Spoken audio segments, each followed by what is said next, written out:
subscribe to our channel and press the bell icon. अस्सलाम वालेकुम अज़ीज़ तलबा व तालिबात। जमात नहम के साथियों, सबक साइंस एंड टेक्नोलॉजी इसके तीसरे वीडियो में आप तमाम का इस्तकबाल है। आपको हमारा वीडियो पसंद आए तो इसे लाइक कीजिए, शेयर कीजिए, हमारे चैनल को सब्सक्राइब कीजिए, इस वीडियो को आखिर तक देखिए। चलिए शुरुआत करते हैं। 7वां सबक जमात नहम साइंस एंड टेक्नोलॉजी का सबक है तारीख़ नवेसी। एप्पल मुकम्मल तौर से भारत में बनाया गया इसरो का पहला मवासिलाती सैयाराचा यानी एप्पल 19 जून 1981 को फ्रेंच गियाना से रवाना किया गया। एप्पल की वजह से तालीमी मैदान में काफ़ी मदद मिली। हंगामी हालात में पैगाम रसानी के मकसद के उसूल में कामयाबी मिली। एप्पल क्या था? ये 19 जून 1981 को खला में भेजा गया। ये मुकम्मल तौर पर भारत में बनाया गया इसरो का पहला मवासिलाती सैयाराचा था। अब कहाँ से दागा गया था? ये गियाना से दागा गया था। इसका मकसद क्या था? हंगामी हालात में पैगाम रसानी की जाए और तालीमी मैदान में इससे काफ़ी मदद मिली थी। इनसैट क्या होता है? इनसैट का मतलब होता है इंडियन नेशनल सैटेलाइट। ये इनसैट इंडियन नेशनल सैटेलाइट का मुखफ़फ़ है। अगस्त 1983 में इनसैट 1B नामी मसनवी सैयारे को कामयाबी से खला में छोड़ा गया। यानी कामयाबी से खला में कब छोड़ा गया?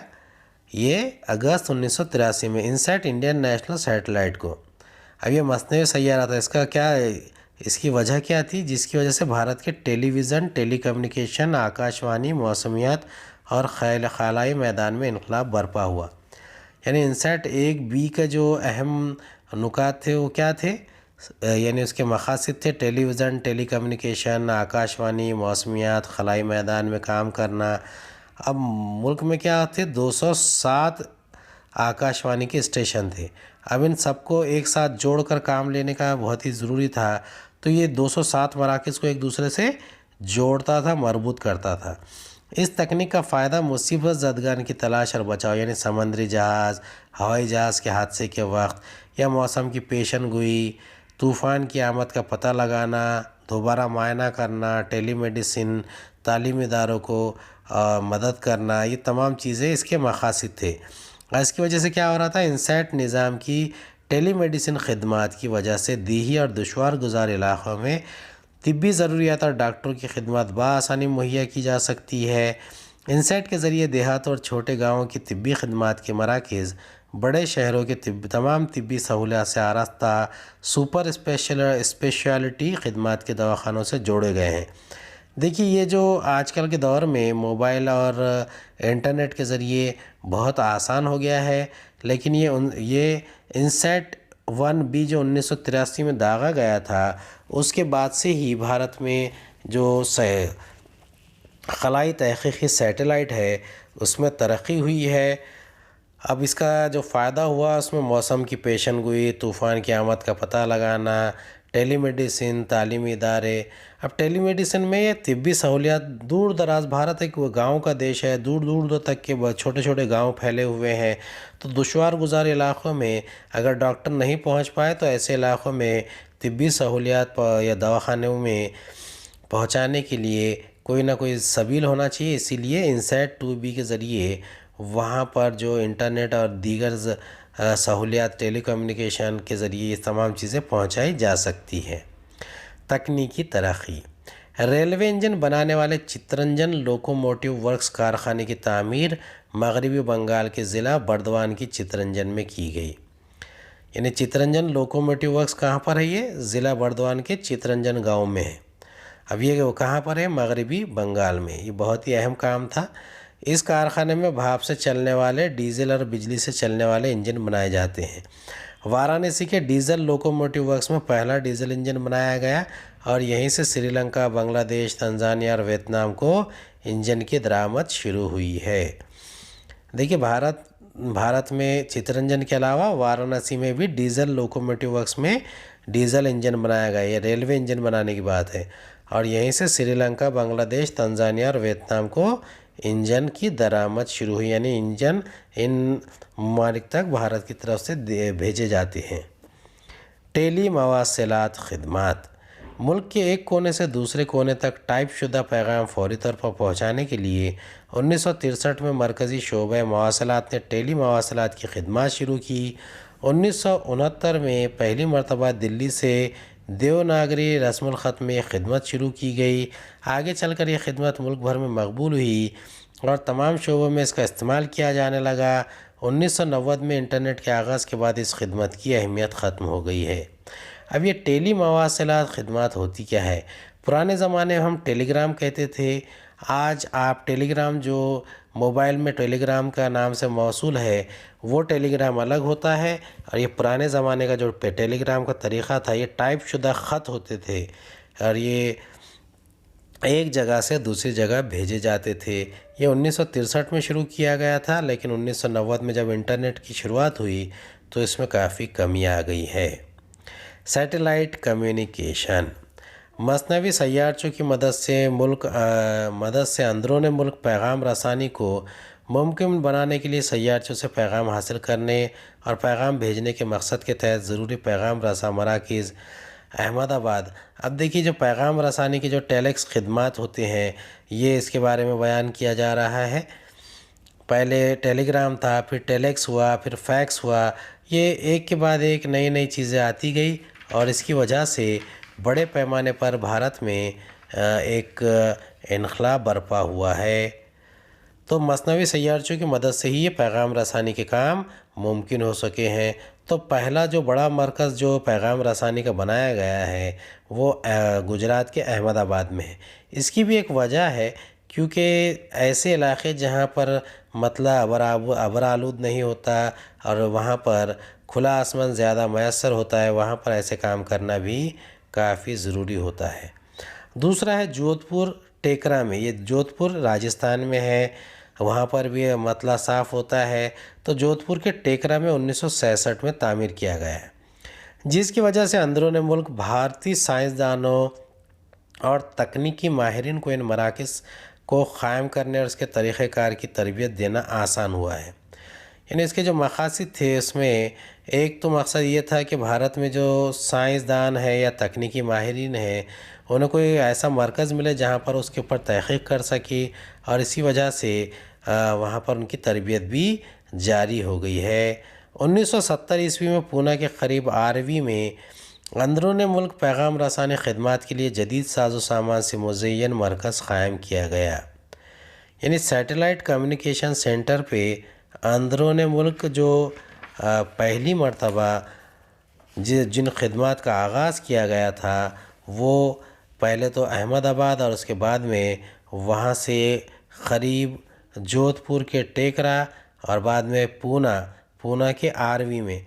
ये आरवी क्या है? यहाँ पर से बड़े पैमाने पर जो अंदरूनी मुल्क पैगामात है उसकी रसानी की जाती है। अब अगला नंबर आता है पिन कोड का तरीक़ा। 15 अगस्त 1972 से भारतीय डाक और तार महकमे ने 6 अददी postal index code pin code का तरीक़ा जारी किया।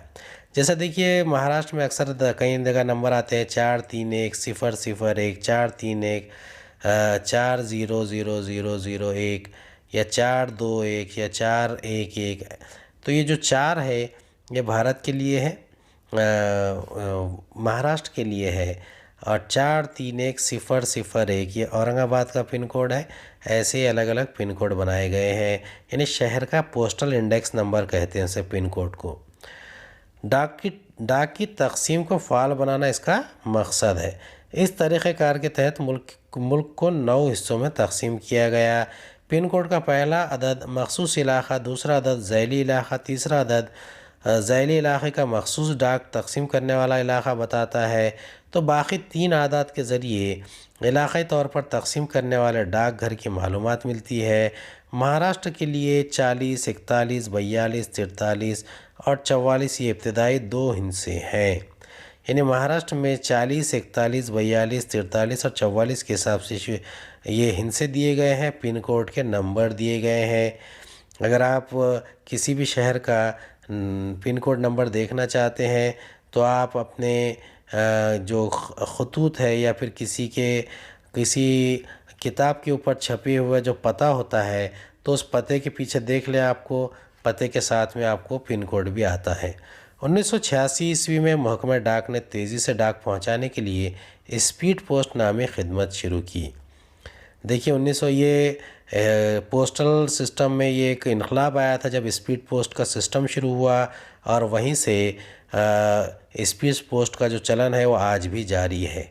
ISD, international subscribers dial telephone service, यानी ISD क्या है? ये international subscriber dial telephone service है। ये 1972 में मुंबई और ओवरसीज़ कम्युनिकेशन सर्विस के क़याम के ज़रिए बैनुल अक़वामी सतह पर मवासलात का आगाज़ हुआ। देखिए ISD इसलिए भी ज़्यादा ज़रूरी थी क्योंकि मुंबई ये फाइनेंशियल कैपिटल है भारत का, और बैरून मुमालिक के बहुत सारे बाशिंदे यहाँ पर आते हैं, और भारत में बड़े पैमाने पर यहाँ से पैगाम रसानी होती है। तो इसीलिए ISD सर्विस की शुरुआत 1976 और लंदन, इन दो शहरों के बीच पहले बराह रास्त फ़ोन के ज़रिए राब्ता क़ायम करने के लिए ISD यानी टेलीफ़ोन के साथ टेलेक्स, टेलीप्रिंटर, रेडियाई तस्वीर वगैरह की खिदमत शुरू की गई। 1986 में VSNL यानी विदेश संचार निगम लिमिटेड ने इस शोबे में खूब तरक्की की। इससे कबल महानगर टेलीफोन निगम यानी MTNL लिमिटेड बड़े शहरों में पैगाम रसानी के लिए क़ायम की गई अवामी कंपनी थी। 1990 की दहाई में VSNL ने भारत में इंटरनेट की खिदमत मुहैया करने वाली अहम कंपनी की हैसियत हासिल कर ली। इस शोबों में सैम पित्रोदा की खिदमत काबिल ज़िक्र है। अब देखिए यहाँ पर पहले ISD की सर्विसेज शुरू की गई, उसके बाद VSNL, उसके बाद MTNL यानी विदेश संचार निगम और महानगर टेलीफोन निगम MTNL, और इसमें अहम किरदार किसने अदा किया था? सैम पित्रोदा ने अदा किया था। मोबाइल गश्ती सूती आला, 22 अगस्त 1994 को भारत में मोबाइल फ़ोन की खिदमत का आगाज़ हुआ। इस ज़माने में मोबाइल फ़ोन की कीमत तकरीबन 45,000 रुपये और फ़ी मिनट कॉल तकरीबन 17 रुपये हुआ करती थी। 1999 में कई प्राइवेट कंपनियां इस मैदान में कूद पड़ी और ये खिदमत सस्ती होने लगी। यानी 1994 में पहली मरतबा भारत में मोबाइल फ़ोन आया और इस फ़ोन की कीमत 45,000 थी, और उस वक़्त कॉलिंग रेट क्या था? 17 रुपये। आज तो बहुत सस्ता हो गया है, और उस वक़्त में इंटरनेट भी नहीं था। 1999 में कई प्राइवेट कंपनियां इसमें आ गई। गश्ती सूती आला यानी मोबाइल को कहते हैं। तो ये मोबाइल टेक्नोलॉजी में होने वाली तब्दीली के मुतालिक हम मालूमात हासिल कर सकते हैं। भारत संचार निगम लिमिटेड यानी BSNL 2000 ईस्वी में महकमा मवासलात यानी टेलीकॉम डिपार्टमेंट की असनौ तश्कील की गई। हतमी फ़ैसले लेने का इख्तियार महकमा मवासलात को मुस्तकिल तौर पर हासिल हो गया। नेज़ ग्राहकों को खिदमत फराहम करने के लिए भारत संचार निगम लिमिटेड क़ायम की गई। फ़ोन सर्विस के साथ सेलुलर, इंटरनेट और ब्रॉडबैंड की खिदमत भी फराहम की गई। ये एक किस्म का इनकलाब भी था जो 1990 के बाद 2000 ईस्वी में आया, और यहीं से मोबाइल हर एक इंसान के, हर एक बच्चे और हर एक खातून के घर में आम होने लगा। पहले मोबाइल लेना एक बहुत बड़ी बात हुआ करती थी, उससे पहले टेलीफ़ोन होना ही एक बहुत बड़ी रईसी तस्वुर की जा सकती थी। Oil and natural gas commission ONGC मादनी तेल और क़ुदरती गैस के ज़खायर की तलाश और इनकी पैदावार बढ़ाने के लिए 1956 ईस्वी में ONGC नामी इदारा क़ायम किया गया। यानी मादनी तेल और क़ुदरती गैस की ज़खायर की तलाश कौन करता है? ONGC। ये देखिए ONGC सिर्फ भारत में ही नहीं, भारत के अलावा दीगर ममालिक में भी इसके बहुत सारे काम हैं, और वहाँ पर भी वो मादनी तेल और क़ुदरती गैस के ज़खायर की तलाश करता है। ये अफ्रीका के कई सारे ममालिक में, इसके अलावा मलेशिया, इंडोनेशिया, फ़िलिपाइन, वियतनाम वगैरह में भी इसके काम चलते रहते हैं। सुबह आसाम के दिग्बोई के बाद गुजरात के अंकलेश्वर नामी इलाक़े में मादनी तेल का ज़ख़ीरा दरियाफ़्त हुआ। बाद में गुजरात के ही खंबात के अतराफ़ में मादनी तेल और क़ुदरती गैस का बड़ा ज़ख़ीरा दरियाफ़्त हुआ। लेकिन ये सब किसने किया है? ONGC ने। कहाँ कहाँ पर? आसाम के दिग्बोई, गुजरात के अंकलेश्वर और गुजरात के ही खंबात में। 1974 ईस्वी में ONGC ने रूसी मुहक़्क़ीक़ीन की मदद से बॉम्बे हाई के इलाक़े में समंदर में सुराख करने वाले सागर सम्राट नामी जहाज़ ड्रिल शिप के ज़रिए तेल के कुएं खोदने शुरू किए, और 1975 से यहाँ मादनी तेल और क़ुदरती गैस मिलना शुरू हो गया। देखिए बॉम्बे हाई ये भारत का जो सबसे मशहूर जहाँ पर गैस और ऑयल एंड नेचुरल गैस के जो ज़ख़ायर मालूम हुए हैं, तो ये बहुत ही मशहूर भारत का इलाक़ा है बॉम्बे हाई के नाम से, और वहाँ पर बड़े पैमाने पर खुदाई की गई है और वह उस इलाके में 8,500 से ज़ायद तेल के कुएँ और कुदरती गैस के ज़ख़ायर के 33 कुएँ खोदे गए हैं, जिसकी वजह से भारत में मादनी तेल की पैदावार में इस इलाके का हिस्सा 38% तक पहुँच गया। मुल्क के लिए मादनी तेल की कुल ज़रूरत का 14% हिस्सा इसी इलाके से पूरा होता है। देखिए, भारत बहुत बड़ा मुल्क है, लेकिन इस इलाके में मादनी तेल और गैस के ज़ख़ायर मिलना एक बहुत बड़ी तरक्की की तरफ एक बड़ा कदम है। बॉम्बे में 8,500 से ज़्यादा तेल के कुएँ हैं, जबकि कुदरती गैस के 33 कुएँ भी हैं। अब ये भारत की कुल पैदावार का 14%, भारत की कुल ज़रूरत का 14% पूरा करता है। रेलवे और टेक्नोलॉजी। जदीद भारत की तारीख़ में रेलवे के ज़रिए इख्तियार की गई टेक्नोलॉजी का हिस्सा नहायत अहम है। रेलवे में नशस्तों की रिज़र्वेशन के निज़ाम की फ़ालियत गलतियों से पाक और मुनज़्ज़म तौर पर काम के लिए 1984 ईस्वी में दिल्ली में सबसे पहले कंप्यूटराइज्ड रिज़र्वेशन का निज़ाम शुरू किया गया। इसी साल कोलकाता में मेट्रो रेल का आगाज़ हुआ। यानी रेलवे की जितनी नशिस्तें होती है, आमतौर पर जो रेलवे रिज़र्वेशन का सिस्टम है उसको बहुत बेहतर बनाना, गलतियों से पाक करना, मुनज़्ज़म करना, इसीलिए 1984 में पहली मर्तबा भारत में कंप्यूटर के ज़रिए रिज़र्वेशन किया जाने लगा और कोलकाता में मेट्रो रेल की भी शुरुआत इसी साल हुई। ई श्रीधरन को मेट्रो मैन के खिताब से नवाजा गया है। ई श्रीधरन कौन है? ये दिल्ली मेट्रो कोंकण रेलवे इनका बेमिसाल कारनामा है। ये रेलवे के एक बहुत ही बेहतरीन मायानाज इंजीनियर और मैनेजर थे, CEO थे। इन्होंने काफ़ी बड़े काम अंजाम दिए हैं। कोंकण रेलवे 1998 में कोंकण रेलवे की इब्तिदा हुई।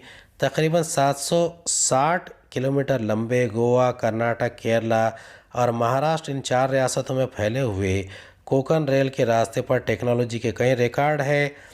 इस रास्ते में कुल 12 सुरंगें हैं और कारबुडे की 6.5 किलोमीटर लंबी सुरंग सबसे लंबी सुरंग करार दी गई है। इसी तरह 179 बड़े और 1819 छोटे छोटे पुल इसी रास्ते पर है।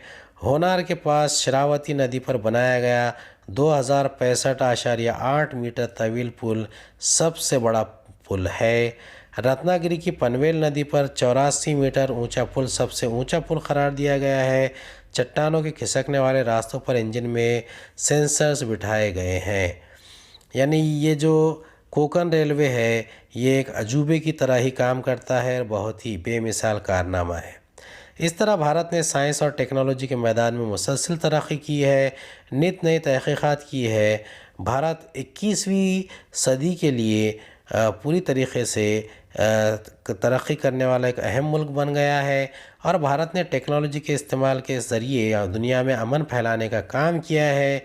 21वीं सदी में मज़ीद तरक्की के मंसूबे बना रहा है। अगले सबक में हम सनअत और हरफत और तिजारत के बारे में मालूमात हासिल करेंगे। उम्मीद है आपको हमारा वीडियो पसंद आया होगा। अगले वीडियो में दोबारा मुलाकात होगी। खुदा